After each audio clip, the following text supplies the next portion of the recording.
right, folks, welcome to the Monsters, Madness, and Magic podcast. I'm your host, Justin, here with a quick word before we dive in. Now, in this episode, I chat with actor Ilkka VIlli about the evolution of Alan Wake, performing Herald of Darkness live, method acting, motion capture, Remedy Entertainment, and more. As always, thank you all for listening out there. And if you're listening on your podcasting platform of choice and you'd like to help the show grow, please leave us a review. And if you happen to be watching the video on YouTube, please like, comment, and subscribe because it does help. Anyway, without further ado, here you go. Ilkka, take us back in time. You're a youngster. Are you a book reader, fort builder, troublemaker, or all the above? I'd say a book reader. What was the second option, actually? Fort builder or troublemaker. Oh, okay. Well, yeah, book reader probably. Yeah. Okay, so Ilkka, you said you like to read books. Did you have a specific author or genre that you leaned towards growing up? Let's see. Not really. I think I had sort of periods of time when I was very excited about different kinds of things, but nothing like very special. I mean, I all kind of literature and still do. I try to read a lot of different stuff, and I also do quite a lot of reading for work because I narrate audiobooks.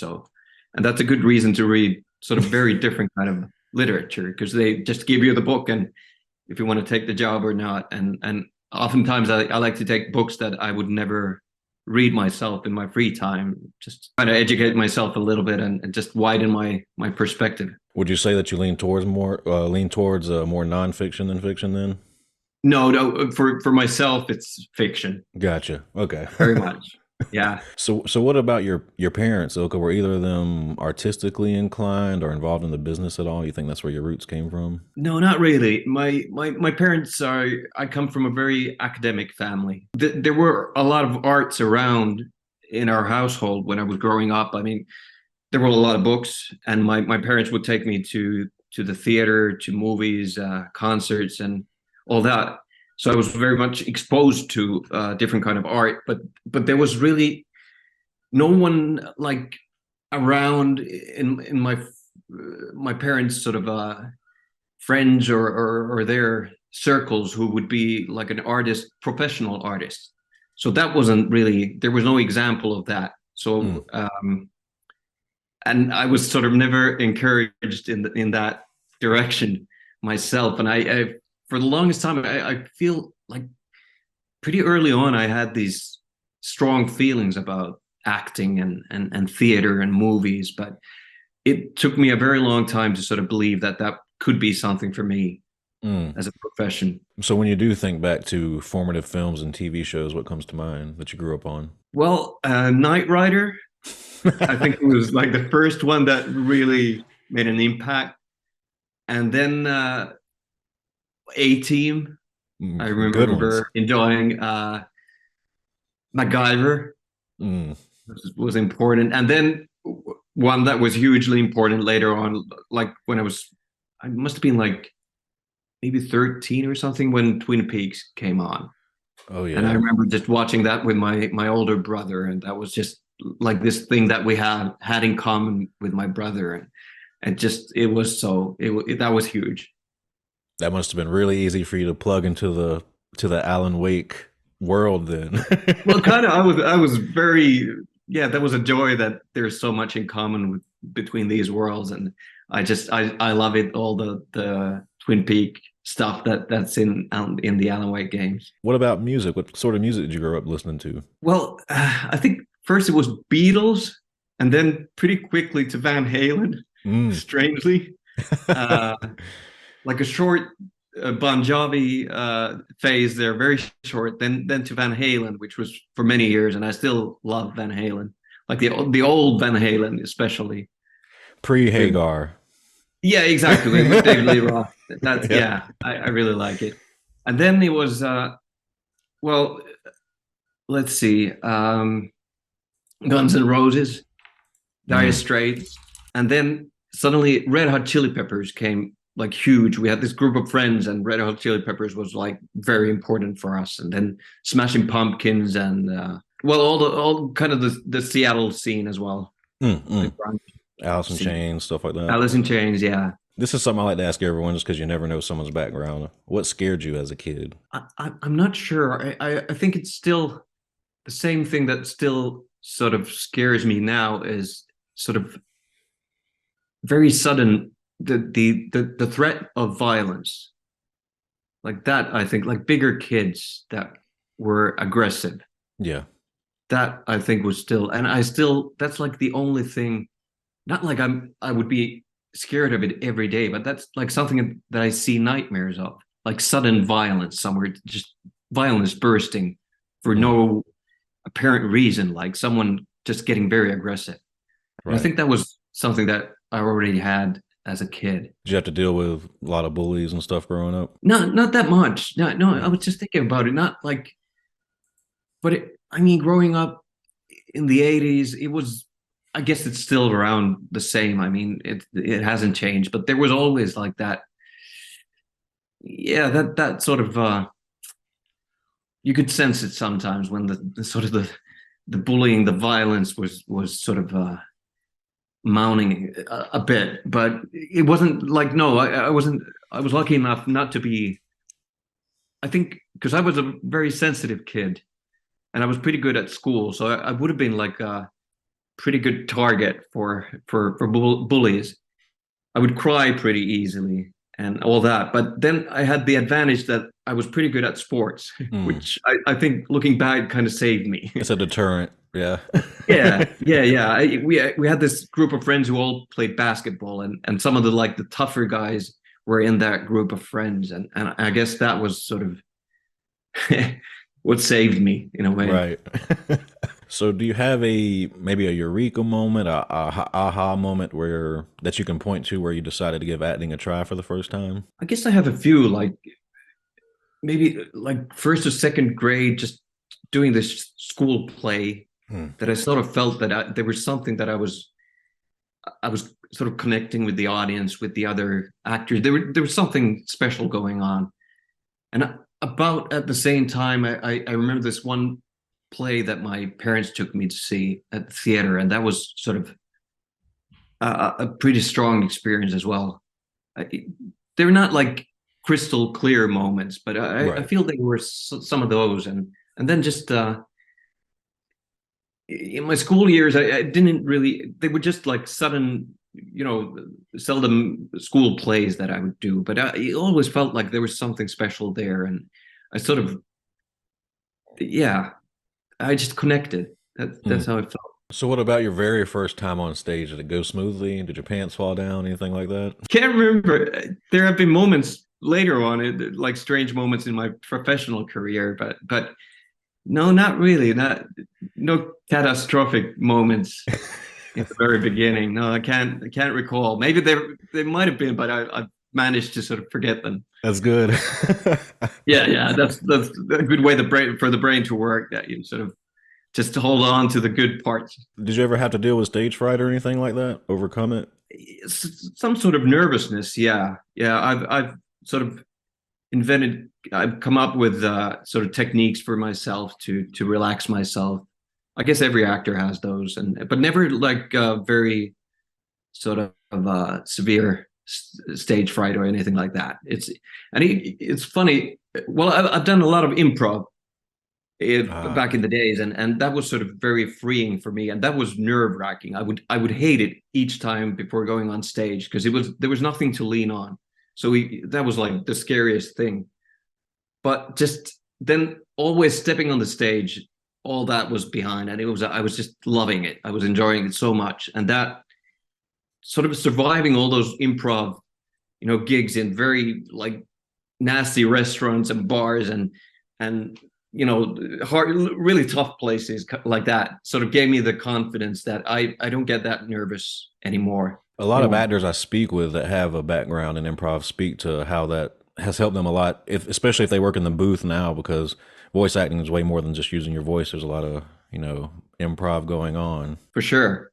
yeah, all kinds of like in every acting that I do, I think improv have it has helped me a lot. Just to trust sort of the moment, be in the moment, not just to it'll work out like that sort of Yeah. state of mind. Yeah. So do you have any personal favorite roles that you played on during your time on stage that stick out to you? Well, some, but yeah, there are a few, but those are like finished plays, like contemporary plays. So not like parts that anyone would know now. But yeah, there have been like special moments, and I remember one by the Italian playwright Dario Fo. We played this. We did this play where I did like 5 or 6 different characters, and the sort of the joke was that it was the same. It had to be the same actor. That was like kind Right. of the thing. It was written that way, and people would always be like, "Aren't you that? You remind me of that other guy." And it was like a uh, like yeah. I don't remember all the parts. They were like I think 2 of them were different kind of policemen, and there was like yeah, I don't remember it so clearly. One was like a hippie, and but the running joke was like, "Hey, haven't we met before? Like, I know you from somewhere." And that was just a lot of fun. I remember that like we had just a couple of seconds always to change the clothes and the wardrobe and change to another character, and that was very enjoyable. And now looking at Alan Wake 2, like getting to play 3 different characters in that game, it's sort of yeah, brings memories of that. You started on stage in Finland, right? I did, yeah. Now, did you gravitate towards any theater or anything in Europe? And like, what are some of the differences from working on stage in Finland and elsewhere? Well, I haven't really worked elsewhere on Okay. stage. Okay.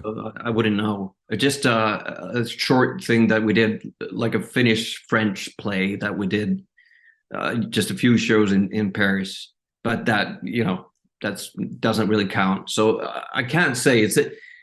I did like after graduating, I did 2 years mostly just theater, like repertory theater.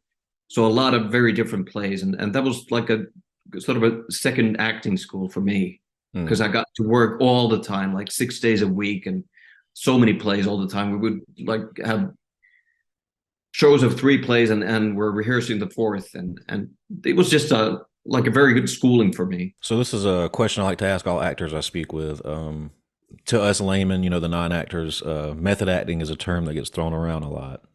So I just like to ask all actors, what is your method? I don't really have a method. My method is whatever works, basically, Mm-hmm. because I've sort of come up with my own method. I think that's important because you can't like pour a method on someone because we're all different, and for acting to be interesting, it has to come from yourself, like what's special in you.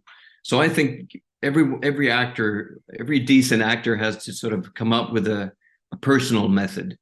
You can Right. pick things where you can. It's good to read a lot. It's good to get education in acting. I mean, that's always good. But then it's the most important thing I think is that you have the courage to try out things like what works and what doesn't, and have the chance to fail. Yeah. That's what's so good about acting school is like you have four. I was in acting school for 4 years, and I failed a lot, but that was so good. I feel kind of proud that I had that courage to fail and find out. Well, this doesn't exactly work for me, but oh, okay, this works, and this takes me forward and makes me better. So not a like a method that would have a name. Like if it needed a name, it would be Ilkka VIlli method, but it would be just for me. Right, and that's what with all the actors I've spoken with all the years, that's what I've kind of picked up myself, and that's why I like to ask the question is everyone has their own little flavor, even if they are a quote unquote Stanislavski, method actor, they have their own twist on it. Right, for sure. And there are different gigs. I mean, different jobs, acting jobs, and you need a different sort of method or way of approaching it each time, and different people who have their own sort of methods. So you have to adjust as Mm. well. So from the stage, how does that first screen roll happen for you? Well, that actually the first screen role I got already before graduating Wow. in a Finnish war movie, which was a very good start. But then it took quite many years till the next one. But Mm. well, one of the reasons was that I was in a smaller town, quite far from Helsinki, which is sort of as the capital in Finland. It's where all the movie, TV things mainly happen, and I was, pretty far from here doing theater all the time. So that was, but yeah, it was good that I got that start as well. And then actually, before graduating, we also did this TV series with a group of buddies of mine we were all studying in the same class. We did this sketch series, 6-part sketch series for Finnish TV. So I had some of that like camera experience already pretty early on. But then, yeah, things kind of went slowly for many years, and it's still like that at times. I mean, I've been lucky enough I've been working for 20 years, done nothing else but acting basically. So I consider myself very lucky. Are you still active on the stage at all? Not really. Haven't been on the stage for maybe 5 years now. Okay. But it's not for not wanting to. It's more like what I get, sort of the offers that I get. For some reason, I'm not getting a lot of stage offers. It's more like TV, movies, luckily game stuff as well. You've been busy the last couple of years, so. Yeah, that's true. Yeah. So I like to ask, what would you say, either stage, screen, games, or whatever, what's the best piece of direction that you've received from a director that made it click for you? Oh wow. I'm afraid I don't have a specific answer for that. But I just remember when doing Alan Wake 2 with Sam Lake and Anssi Määttä, who was the live action director. I felt that the three of us sort of had this very sort of I don't know, we kind of understood each other, and we would, like, someone would comment something and we would build on that. Like the three of us, it felt like very much like a tripod, just throwing out ideas, and you would see from the other person right away that, like, from the eyes, that would sort of get something started there in their brain, and then it would, evolve between the three of us to something different. And I always love it when you come with ideas in the morning, and everyone does, but then what you end up with is something different from all of those ideas. It sort of turns into something different, and that's like what's so wonderful about, like, artistic collaboration at its best. That's what I enjoy so much. You see the other guys at the end of the day, it's like, oh wow, this I never thought it would turn this way, and it did. And it's not like it doesn't have to be like drastically different, but it's just something that just like a living thing. Yeah. In the moment, and there's something special born in the moment. That's the best. In your years acting, would you say there's like an accent that you struggled with trying to grasp, maybe? Well, I've tried to get my English accent better. I worked quite a lot on that, just for Alan Wake to be sort of, for our collaboration with Matthew Peretta to work better, and just for it to be easier for everyone, since we're working so much in English. Yeah. But then in Finnish, I've done this Eastern Finnish accent I did 3 seasons of a TV show called Border Town, which is based in a town in the eastern border, near the Russian border of Finland, and they have a specific way of talking. But you always get a lot of shit for doing in Finland. I think that's everywhere. Like if you do an accent and you're not from that area, people are gonna let you know. Yeah, I'm from the southern United States. You can imagine. Yeah. Howdy, sure. Partner. Type of deal. Yeah.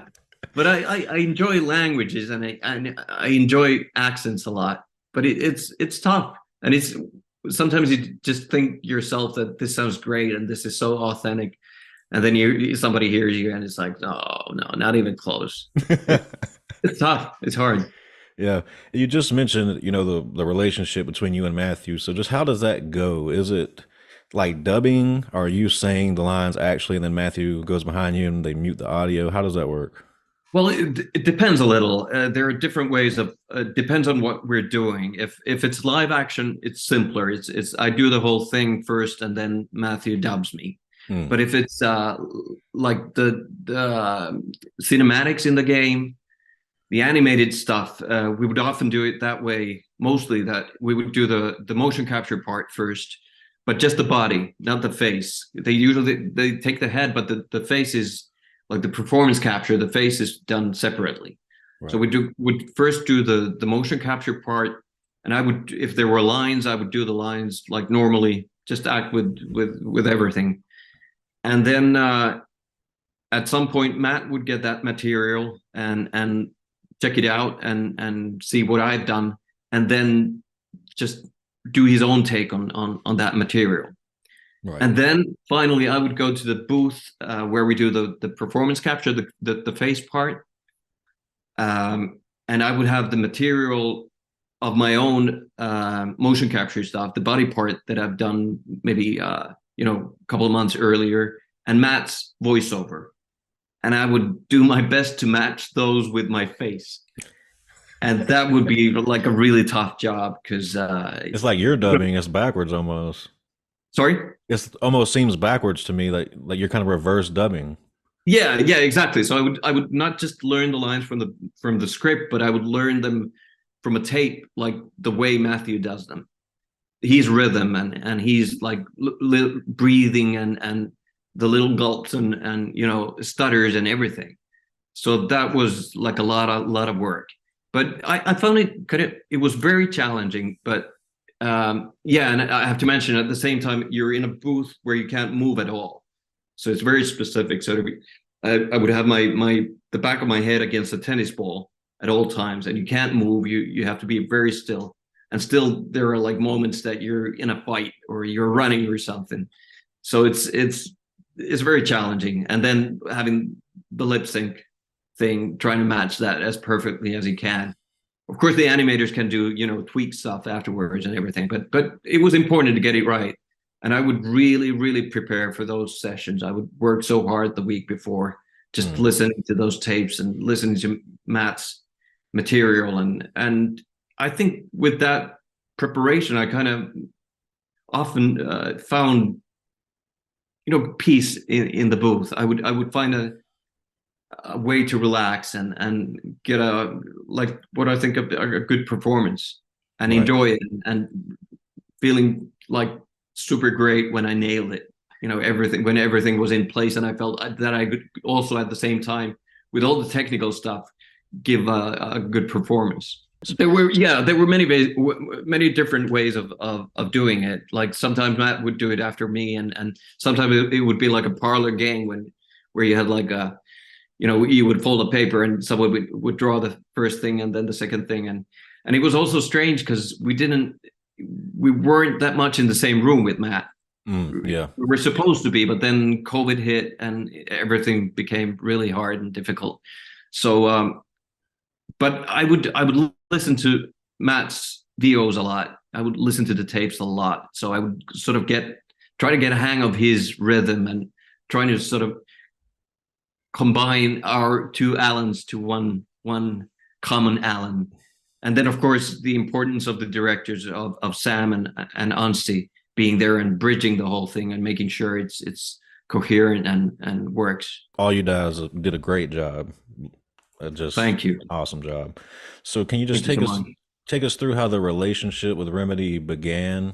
That was already back in 2005. I got a call from a casting agency just that they had this strange game project that they knew almost nothing about, but if I would be interested in doing an audition for it, and I did, and I don't really remember what I did for the audition, what it was like, but yeah, a couple weeks passed, and then Sam Lake called me and asked me to come and visit the Remedy offices and have a little chat.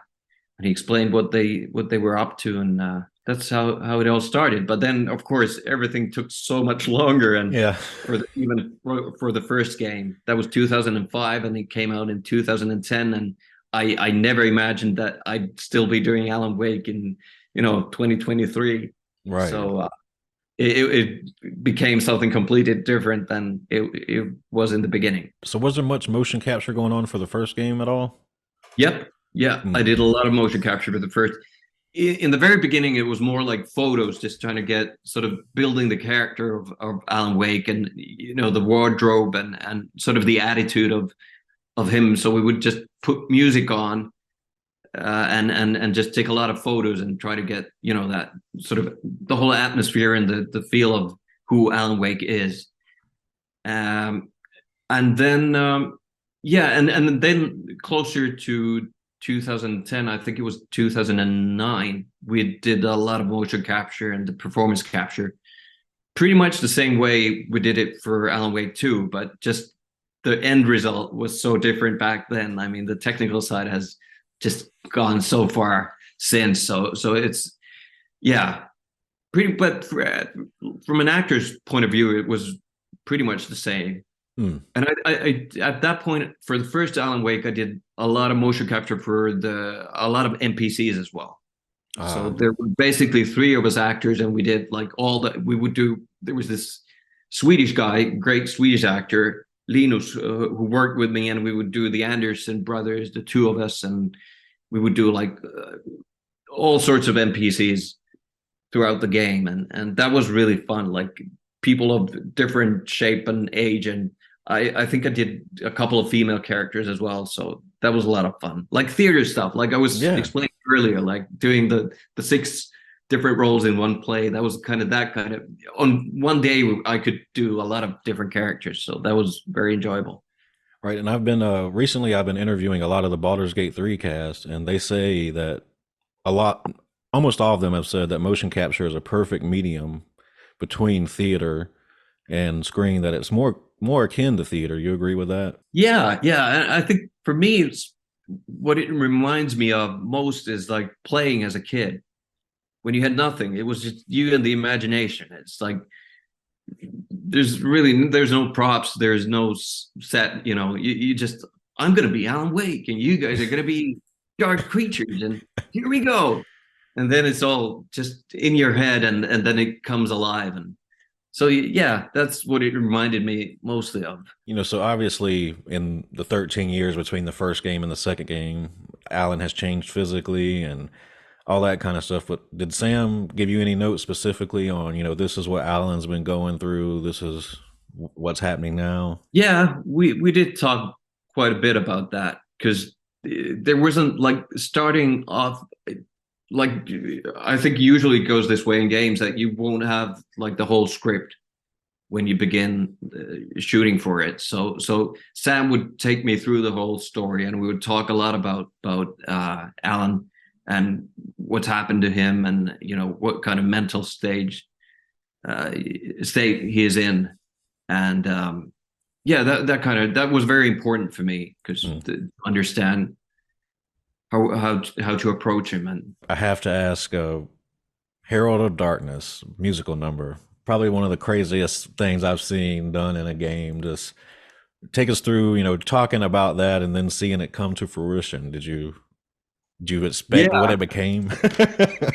well, I remember there was a moment pretty early on that Sam mentioned that he's planning on having this musical part in the game, and I was, well, surprised, of course. Didn't sound like something from a horror game, but sure, I was up to like right away. I was like, absolutely, and that actually became the thing that I was like waiting for the most. I would always ask what's going on with the musical part. When do I get the jazz? And when are we going to do that? And there it got postponed, I think, quite a few times, and then afterwards I heard that it was tough to keep it in. Like for Sam, he was really fighting for it, and there were moments that people didn't really believe that that was doable, and it seemed like too hard and everything. But yeah, once we got to film it, we rehearsed it really well, and then of course we're not professional dancers, not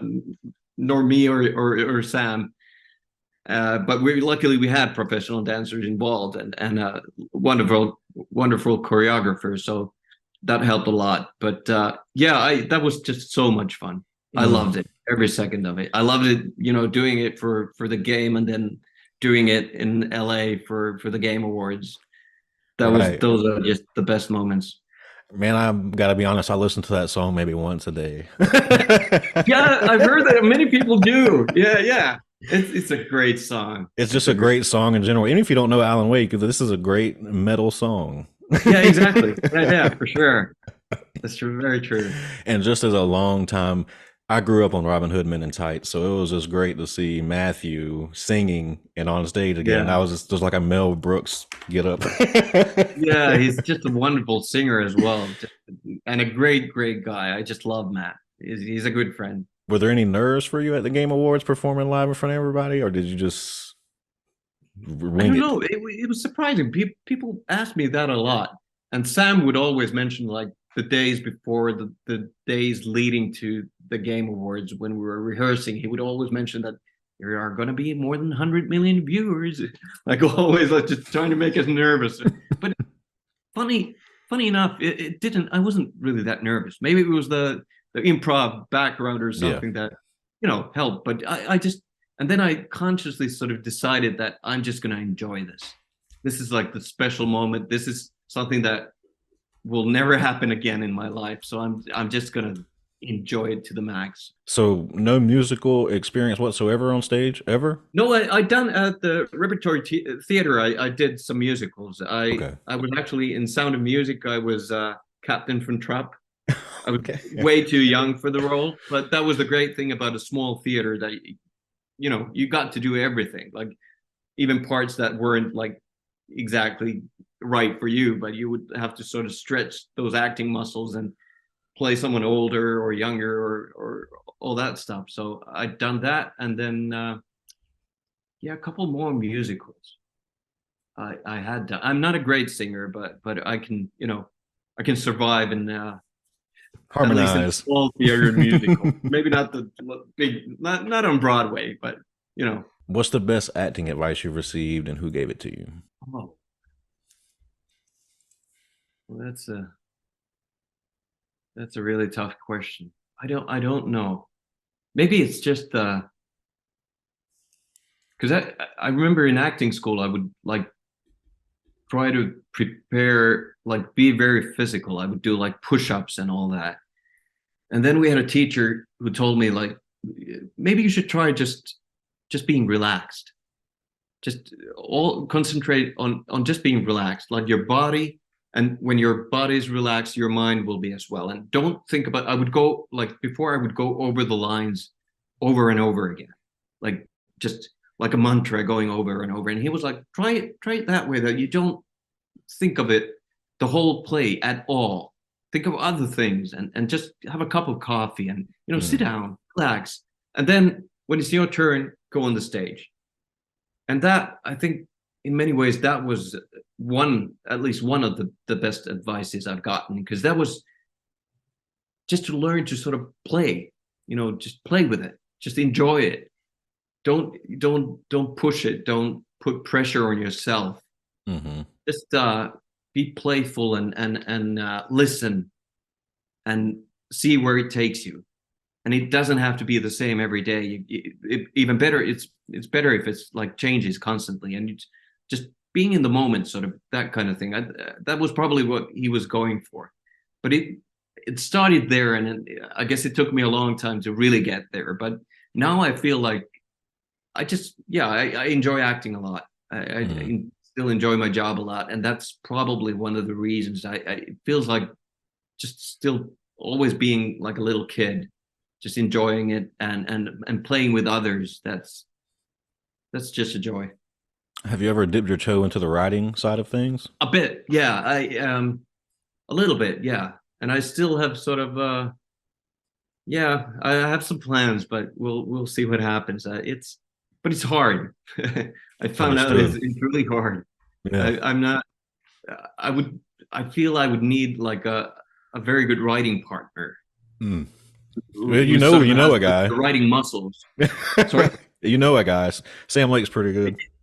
Yeah. Well, he's offered to help me if I come up with good ideas. He just said a while ago that he's he's very willing to give me some advice, and that's quite a thing to have. Sam Lake giving you advice, so maybe I should really start writing something. You kind of touched on this a few minutes ago, but I wanted to ask, specifically, what are some of the major differences behind the scenes tech wise that you dealt with from the first game to the second game? Like I said before, it wasn't that different for an actor. Like the biggest differences, I guess, were like just in the end result, how the technical side has gone, the technical side that I understand nothing of. But that whatever happens when I've done my work and the game comes out, that's pretty remarkable what they can do nowadays. Like all really the performance capture part, especially. I felt like for Alan Wake 1, my performance was more in the body, sort of the motion capture part, where how Alan moves, he's like little hesitations, and he's the rhythm that he has in his movements. I felt like the acting was more there because the face part was a little woody still. But now, and I still think like I'm really proud of like all the physical part in Alan Wake 2 as well. Like I don't actually think that people pay a lot of attention to like how the body movements, like the rhythms of the body and what that tells of the character. You sort of probably unconsciously pick it up.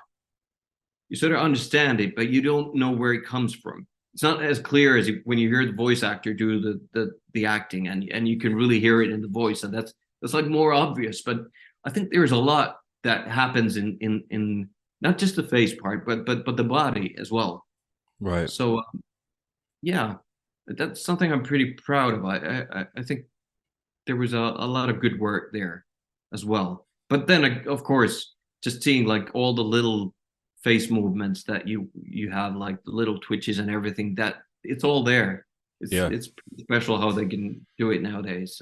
So out of all the projects you've worked on, Ilka, be it stage, screen, gaming, what would you say is the most challenging? Is there one you lost sleep over? I would say the most challenging were some of the performance capture parts for Alan Wake 2. Just because we would do like long days with a lot of material, and the way I explained it, having those different parts, the body part from a couple of months before, having Matthew's voice, and trying to match those, and just and you don't want to disappoint the other actor as well. That's a part too. You want to be worth it. I would hear that Matthews had done this great voice work, and I would, I don't want to spoil that, so I have to be up to the task, and that was really challenging. That was really hard at times, just getting it right, but also so rewarding at the same time. When we nailed it, it was just it was great. So another question I like to ask everyone: have you ever had an experience you would consider supernatural or paranormal?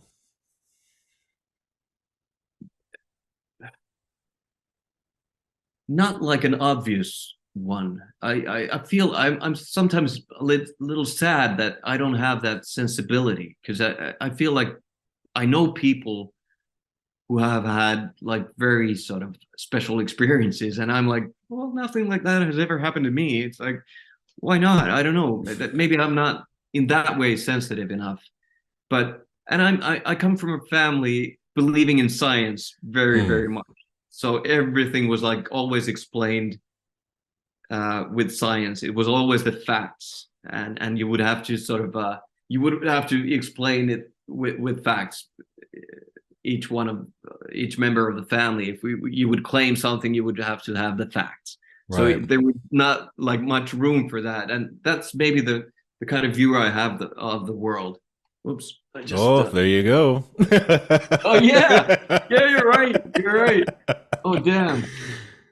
Well, I don't know if you can see me anymore, but yeah, I can see you. There's okay, our cool. Supernatural event. Yeah, that's it. This is the first. No, it happened. There's proof. So I wanted to ask you, Ilka. I mean, unfortunately, we just lost James McAffrey, and I just wanted to ask if you worked with him at all on the game, or if you have any experiences that you could share about him or anything like that. Yeah, unfortunately, never in person. I never worked with him. I never met him in person, but I worked with his voice acting, Right. his voice on many occasions. So, and I was, of course, very familiar with his voice, and Sam and Matt, who knew Jim pretty well, always talked very warmly about him. I think he was a great guy. I'm very sorry I never got to meet him. Yeah, that's unfortunate. Yeah. Just just to put a bow on everything here, and I'll let you go. What's on the horizon for you that you can share without getting in trouble? Um, well, I was supposed to start filming the second season for a finished TV series in a couple of weeks, but now it got postponed at least 6 months. So now I'm a little bit like left, you know, I don't know what to do with the first half of the year exactly, but I try to keep myself busy, and I have a few audiobooks that I'm going to narrate. So that'll keep me busy, and yeah, and then it leaves, maybe time, it leaves a chance for something to come along. Hmm. But yeah, that was a bit of a drag because I thought that that would be what I'd be doing like Yeah, till end of June, but this stuff happens all the time. So, yeah. Just real quick, have you played the game to see your work? well, I have, but I'm still in the saga part. I haven't played that much, so but I know so much less of that part, so there are not that many spoilers. I know you know quite a bit of that of Saga's story as well, but it's not that spoilery for me as the Alan Wake, the Dark Place parts. So I am playing, but it's pretty slow. We only have one TV in the household, and I have quite small kids, and I don't want them to see any of that. So it's Right. like late evenings if I get to nighttime if I get to play, but then I'm usually so tired. So, but I'll get around to it at some point. Really play it. Awesome. Well, it's been a pleasure talking to you, man. I appreciate you giving me some of your time. Big fan. Thank you. Sure. Thank You you. My pleasure.